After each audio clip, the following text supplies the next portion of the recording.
271/272 pink booth मतदान केंद्राची नीलम बाफना यांच्याकडून पाहणी। जालना न्यूज 18। लोकसभेसाठी उद्या मतदान होणार आहे, त्या अनुषंगाने जैन इंग्लिश स्कूल पैठण येथे पिंक बूथ म्हणून निवड करण्यात आली आहे। या मतदान केंद्रावर सर्व कामे महिला पाहणार आहेत। त्यासाठी विमल बाफना मॅडम उपविभागीय अधिकारी तथा निवडणूक निर्णय अधिकारी 18 जालना तथा 110 पैठण यांनी भेट दिली।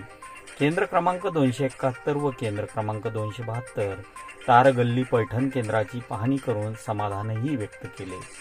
यावेळी गट विकास अधिकारी प्रकाश लोखंडे, शाळेचे अध्यक्ष विलास पहाडे, प्रवीण लोहाडे, शमशेर पठाण, दिलीप रासने, केंद्राध्यक्ष 271 स्वाती ठिगळे, केंद्राध्यक्ष 272 निशा कापडे, शोभा निकम, प्रियंका गिरी, जयपाली शिरसाट, अलका झारवाल, वंदना सुरडकर, रंजना शेवलीकर।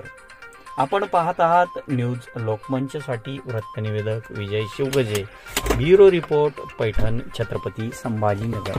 धन्यवाद।